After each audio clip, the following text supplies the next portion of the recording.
I got something for you. Because, Chris talked a lot about documents in there, and some of those documents there was 295 fully redacted pages from the NIH. And I'm one of the nerds that reads those pages, even though they're redacted mostly, and goes through. I printed out some of them, so I'm going to show you what I'm talking about. But I found this when I went to get this other, the awardees for that grant that he just went through, right? Yeah. I found this. This is from the Office of the Director of National Intelligence Council. It's the IC, Intelligence Council. This was early on. This was like a year ago, but they're assessing with low confidence that the initial SARS-CoV-2 infection caused by natural exposure with animals. Moderate confidence that the first human infection was most likely a result of a laboratory-associated incident at the Wuhan Institute of Virology, right? So they're like treading softly about it even back then. But, that's not what we're here for. That's not what we're here for. Let me go back, zoom out over here. This is what we're looking at. This is part of the Intercept FOIA request response type situation. So Chris Martenson just went over in great detail this particular grant. There's more than one. There's 2014 and 2019, and then I also tweeted the 2020 to 2025, I think it was. LD, if you look at my Twitter from last week, I had all these documents that Chris was just covering. I had tweeted them out. If you'd find the one that pertains to me pointing out the NIH and Tony Fauci were still funding Wuhan Lab and EcoHealth Alliance. And the Chinese are building new BSL 3 and 4 laboratories as we speak. Yeah. So it's not like it stopped. This isn't going away. So we better learn the history of what's going on right now. Correct. All right. So if we go, I'm going to go full screen on this like this. We can see some of these blacked out parts, right? So I'm going to take this chronological page stack and I'm going to read it from the bottom up because that's how emails work, right? We don't want to read the most recent thread. We're like, what's going on that drove this thread that led to all these other redactions? So if I go to, let's do it live. Doing it live. Do I need to zoom out? April 13th, 2020, 2:36 p.m. You zoom in a little bit. It's a lot of focus. Well, yeah. Sure. Yeah. Let's do. Yeah, that's good. That's perfect. And that too. And I'll just move the page as I go there, right? All right. So this is the last email that I printed out. Now I just chose like 5 of the pages that I was finding to be interesting. I was like, let's just print these. So this is how we're going to do it. The subject on April 13th, 2020. Laura, NIH funding Wuhan virus lab. I hope you had a nice weekend. You're staying safe and healthy. I wanted to make sure that you saw our taxpayer watchdog group just exposed that NIH has been sending tax dollars to the controversial Wuhan Institute of Virology for years, including dangerous lab experiments on coronavirus infected bats captured from caves. And there's citations, and they're saying that Rubio and Matt Gaetz, they're asking about this. So they want comment. So it goes up the chain. Hey, Karen, Senator Rubio's staff forwarded the email below. They want some input. So let's go to the next email. The new title is Senate Questions Regarding the Wuhan Institute of Virology. Hi, Tony Fauci's whole organization. We've heard from senators. Here's some samples of what we're hearing. They want to know, right? And then it's like staff to Rubio, send an email, these sort of things. So we're getting to, they're sending that up the chain. And now if we go to the next page, we can see a more important. That last page, that top one seemed to comment. Well, that's this email right here. I see. So my bad. I'm going to have to flip back to it. Yeah, I got you. All right. So now we're at April 16th, 2020, 12 noon, 12:06, right? Subject. Action by 3 p.m. today, 4/16. Draft NIAID response to Senate questions, Wuhan Institute of Virology. Now let's read that email. Good afternoon. using information provided by DMID OCGR-LEG, has drafted the attached proposal response to the recent congressional requests for information on Fauci's group support for research activities at the Wuhan Institute of Virology. As you may recall, the Wuhan Institute of Virology has been supported through subawards from NIAID supported Eco Health Alliance project. Boom. There's the number right there. They know what number it is. Yeah, they do. NIAID.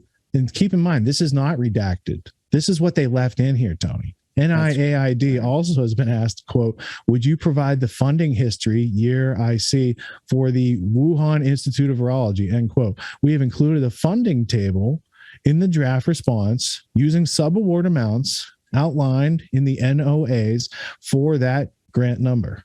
Please confirm.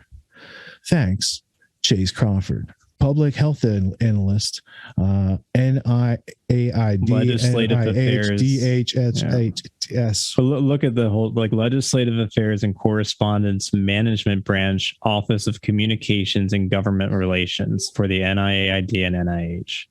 Basically, right. It's just a bunch of whitewashing for so that's an organization. Chase Crawford's email right there. Propaganda, and it goes to 12:17 p.m. Now they're CC and NIAID bugs. That must be an interesting email list to be on during the day. Subject: action by 3 p.m. today, same as before. Emily, Christina, Eric, and Alan, the legislative group has taken the materials we sent and received from the GM to develop the attached response for our review for 3 p.m. today. Let us know, Lillian. And then no suggested edits from her. This is the response back to Lillian. Is this not to be made public? Yes, this is a leg item, not public statement. Public statement was what Christina M shared with you earlier. Let me make sure it's on screen. And that references the reporter link. All right. So they got it all nailed down. They're going to release it out. So here in the drop, here's their grant proposal, Eco Health Alliance, the AI grant, right? So there's an attachment there. I don't have access to that attachment. Here's the director of grants management program for Tony's group and a couple other groups, same as that lawyer, the same three groups. It's the Department of Health and Human Services, the NIH and NIAID. They're actually they're all connected. There you go. I think the NIH might be under the HHS. I'm not sure on that. And then the NIAID is under the NIH. So yeah. So they're this part right here, request for a call because they had some questions. FYI, urgent. What's this? B5. Go fish. This is for convenience, and I have some ideas waiting to hear back. We're going to set up tomorrow. All right. B6. B6. All right. So this one, this is pretty much this whole page. So let's start up here. This is from Emily at NIH, NIAID, who's been in this whole thread. And it's sent to several people here, and it's request for a call. B6, that's okay. B5. Hey, I'm looping you in to this request that's redacted. We'll be providing that shortly. Call out the circular redaction. If we just know what that is, that'd be great. Mm-hmm. And then right before that, this is part of that email right here. So like this part is part of this email because it was forwarded, right? Mm-hmm. Let's see. This title, request for a call. Hi, Emily. I hope all is well and you're having a nice weekend. I'm following up on the outcome of the subcontract from Eco Health Alliance to Wuhan Institute of Virology, WIV. Please see attached instructing Eco Health Alliance to discontinue providing funds to WIV. Happy to discuss, Jody. This is April 19th. April 19th, right? That's a celebration of someday in American history. April 19th. Nothing to see there, folks. All right. So, here's Chase Crawford again. Remember, public health analyst. Mm-hmm. Who was the main project awardee? Eco Health Alliance. What entity made the subaward to Wuhan Institute of Virology? Eco Health Alliance. Do we know why the subaward for the Wuhan Institute of Virology went down in 2019? Just random fluctuation? Wow. What happened in 2019 that they didn't use all the money that year or whatever? Wow. And then it's like China, Wuhan Institute of Virology, coronavirus screening and serology of non-human samples, viropathogenesis, serological testing, host receptor binding, spike protein sequencing, and in vitro and in vivo virus characterization. In vitro and in vivo. Have you heard that in the last hour? Mm-hmm. Let's check who's sending this email here. Oh, this is part of the Chase Crawford email. So we just read the rest of it. Let's read the beginning. April 17th, 2020. Now, wait a minute. Didn't we just read April 19th on the other one? Maybe this one's being forwarded. I don't know. We'll have to see. The other one was April 19th. That's correct. Or, yeah, I think so. This Chase Crawford over there. Action required. This is the subject. Action requested. Follow-up questions on Wuhan Institute of Virology. Additional subawardees. Good afternoon. We received the below follow-up questions about subawards from NIAID supported EcoHealth Alliance Project R01AI110964. And as you may recall, NIAID recently responded to multiple congressional requests for information on NIAID support for research activities at the Wuhan Institute of Virology. So this is going on while he's denying to Rand Paul. They're like, nothing to see here. We don't know anything. And equivocating heavily on the definition of gain of function research, which is... I want to get a t-shirt like with this and a QR code attached, like that number with a QR code, and just send people to read the awards. All right, LD, did you find on my Twitter page that the two awards? There's the one they're talking about, and then there's the other one that goes on from like 2020 to 2025. So even though the USA Today fact check thing says that Tony Fauci's group stopped funding EcoHealth in April of 2020, which they did, but then they turned the funding back on right away. I don't know how that works. Dazak speaks with a British accent. Maybe you should ask him. All right, can we see then if you found it? Well, let's see. Is this one of them? We're honored to be chosen by DARPA for this important grant, which will greatly accelerate our efforts to develop antibody messenger RNA therapeutics to combat a wide range of infectious diseases, said Stefan Bancel, President and CEO of Moderna. Got a screenshot. Can you make that, whatever graphic is in the attachment, full screen so people at home can see it clearly on their version? Let's see. Is that probably not? Or send it there. Like I have the original of that JPEG or whatever is in the tweet. Yeah, I was gonna say I can just save it as an image and then bring it up and then. But can you tell the providence of where I pulled that quote? What was I pointing out? Where is it said? Is that my claim? Am I making these claims about Moderna and DARPA and Bancel? No. This is from. I know how to read. That's what you're saying. This is from prnewswire.com. Oh, I've heard of them. They're green check mark, Microsoft approved truth telling place. So PR Newswire is what the New World Order and Klaus Schwab use to get their PR, their press releases out there. You know, the real question I have is why did they allow that one grant to be released inside those emails? Like, why didn't they redact that grant? Like, I'm curious now. My mind's just wondering. I'm like, is it a red herring? Is it are they going to be able to build a straw man around it and then tear the straw man down? And I think the straw man, Tony, is the non-inclusion of MI6 porting down and the real people that drive all these programs in the first place. And so DARPA's grants. A limited hangout grants, would be to just tell half the story and burn down America's reputation and sully its character through the non-inclusion of the real actors who use America like a prophylactic and fuck the rest of the world with it. Yeah, that's right. That's in line with the WHO and has a correlation to WEF as well. Makes sense. By the way, just real quick, Jimmy Wales was a 2007 graduate from the WEF Young Global Leaders alongside Sergey Brin and Larry Page. So, all right. Well, for that, I'm going to show you this. This is a book.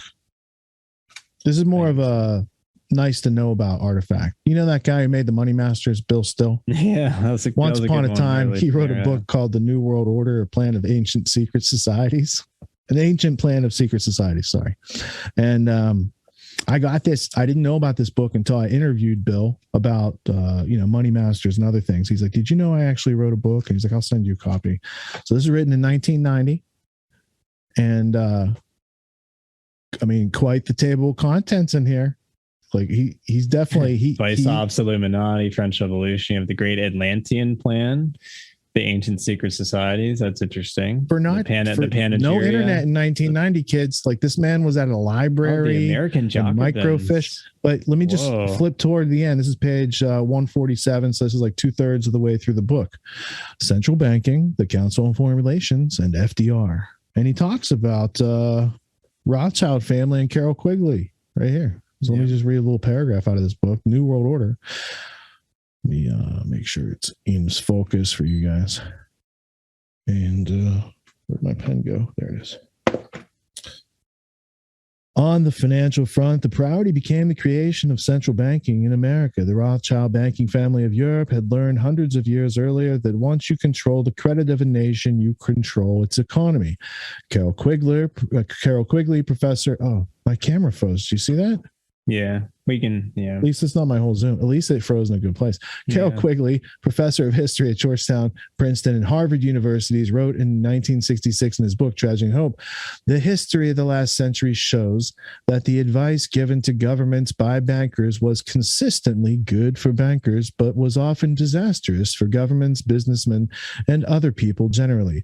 Such advice could be enforced, if necessary, by manipulation of exchanges, gold flows, discount rates, and even levels of business activity. I would add to that liquid natural gas and propane and electricity and a whole bunch of other things. Set the price of gold, by the way. That's a separate issue. You know, a lot of the stuff we talked about tonight is found throughout, you know, even older books from 1990 before the internet. Let's not forget what Patrick Wood said when we interviewed him last week. That, you know, at first it was about having economic control.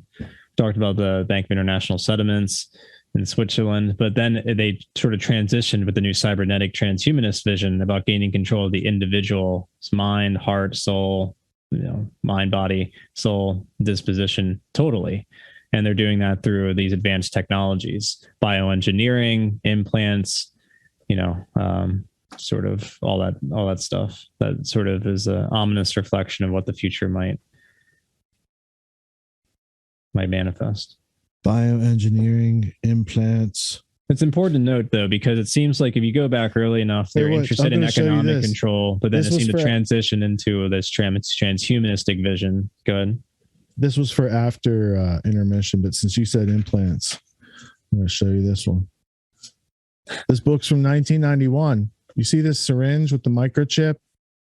This is 1991, 1 year after that other book I just showed you, right? Here's the following page. This might be interesting. Department of Defense, 1970, ARPA. That's interesting. What synthetic biological agents. They're not doing it, not because they're not interested, because they didn't get funding, and then they got some funding. And then anyway, that's different history. I wanted to show you this part because you're talking about different types of energy control. Mm-hmm. Yeah. Mm-hmm. It's a metaphor. Using paper money as a inductor in the currency. And Babylonian Woes that I mentioned earlier, he uses similar figurative language in describing the idea of money being a form of energy and different capital as forms of energy. Let's go ahead. I'm sorry. I mean, this is interesting because it's talking about in terms of induction of a current economic capacitance, conductance, inductance, Rothschild's energy discovery. War is therefore the balancing of the system by killing the true creditors, the public, which we have taught to exchange true value for inflated currency, and falling back on whatever is left of the resources of nature and regeneration of those resources. Mr. Rothschild had discovered that currency gave him the power to rearrange the economic structure of it to his own advantage, to shift economic inductance to those economic positions which would encourage the greatest economic instability and oscillation. That's like Soros right there. Mm-hmm. The final key to economic control had to wait until there was sufficient data and high enough speed computing equipment to keep close watch on the economic oscillations. That's the stock market, created by price shocking and excess paper energy credits, paper inductance, inflation, right? And so the internet's like a big electronic inductor. Those Bloomberg machines. That was under the section of parent capital is paper inductor. And I believe this is quoted from Silent Weapons for Quiet Wars, but it's in this book right I was here. going to say, it seems like a Bill. Yeah, this is the size of the book too. Behold a Pale Horse, Bill Cooper. Yeah. So I'm just saying, it's not an ominous sign of the times at all. Not at all. The fact he was able to, the internet was in its nascent phase, so it was not. Wow. You could even say it was in its nascent phase. Well, that's nascent, whatever. Nascent, you know, Saddam. Potato. All right. Now, I want to see the Moderna president get called out on this whole, his patented product that he was funded by DARPA, and then he's got this patent in 2016, and then it ends up in SARS-CoV-2, and somebody actually thought to ask him about it with a camera in front of him. Let's see what happens. Now scientists find the virus contains a tiny chunk of DNA that matches sequence patented by Moderna 3 years before the pandemic began. Your reaction, Stefan? What can you tell us? So my scientists are looking into those data to see how accurate they are or not. As I've said before, the hypothesis of an escape from a lab by an accident is possible. You know, human makes mistakes. So is it possible that the Wuhan lab in China was working on viruses enhancement or gene modification, and then there was an accident where somebody was infected in the lab and then infected their families and friends? It is possible. On the claim you just mentioned, the scientists are analyzing to know if it's real or not. Yeah, I mean, I was struck by the line, it matched a genetic sequence patented by Moderna for cancer research purposes, Stefan. Yeah, and that's the type of things that the team is looking at very carefully to know is it real or not. Okay. So it takes a bit of time to analyze all the genetic sequence. If it's real or not. We don't need the whole genetic. Yeah, we don't need the whole genetic sequence. We just want to know about that part that your company has patent on inside of this other thing that looks like it came from your parent company. Which, by the way, is unique to all the other. It's synthetic. We can't find another biological sequences that have been, or any sequencing, because we can only sequence biological creatures. DARPA funded Moderna, might then DARPA have intellectual property rights to do as they please with whatever Moderna found for them? It's a reasonable deduction, yes. Yeah. Well, then it'll definitely be banned. Can't have that out there. This sort of shut him up. He talks, but he's sort of in this. He very cleverly doesn't really answer the question, though. Doesn't necessarily build a straw man. It's a sort of a red herring. Just sort of it's actually more of a non sequitur. He goes to talk about the origins of the virus. That's all well and good, but there's a patent for a synthetic type of. Yeah, he tried to wet market the whole thing. He's like, look at those people, you can grow stuff over sequence. There. Maybe it came from there. Yeah, and that's the question. There's a patent for a synthetic sequence that does not correspond to any other biological organism. It's like 1 in 3 trillion odds or something. Yeah, 1 in 3 trillion. That's part of. Yeah, let me bring